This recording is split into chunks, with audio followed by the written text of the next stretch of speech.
ওই স্কুল বর্মর বন কিটা লাগি দিয়ে রে কোসাই আমরা কয়দিন সুগ্রিন তো দাঁড়াতে কেন হরিয়া থাকতাম নো কৌতা লাগিন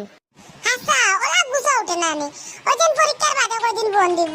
বর্মর বন কয়দিন ও আজ ওটা বন খাইল ওটা বন এবারে রবিবারে বন ওলা বিরক্ত লাগে স্কুল বন উনিয়া আলে আমার তুন কইতে কিতা রবিবার যদি মানুষ হইতো তে একবারে তারা ফাটাই বেলাই দিলাম মনে দুধ বেটা কিটা কইতে হাবিতা যেমন তোমার রবিবার লিঙ্গু সাতটাত আছেও আছে এদিন স্কুল বন তাহেও তাহে মাথা খারাপ এর বাদে দিদি কিছু টিউশনি যেতে একজন পড়ানি উল্টো হেরে দি রবিবারে বন দিলাই তারাও রবিবারে ছুটি মারুন ইয়াল্লা ই তো বুখার বুয়া ফুরিন যাব ভাই গুনি থেকে পাখনা সুদা কুটি কুটি নে নাই ওই আমরা কিছু বুড়া বেটা গুন দিন কিটা মাথের বুড়াই তার বেশি সুটটাইন তখন হাটা মারা নাই ও সাইদুলের বাপগুর নাম রবি নানি আমি মনে করতাম ও গুমনে রবিবার ও গুমনে এখানে হাবুতার জোর ও গুড়ি আমি কাটিতাম করু কই দিন ওগুর বাড়ি দাঁড়ো গেছি আর আইছি এখন তো জানলাম দূর ওইগুর নাম রবি বুঝছত নি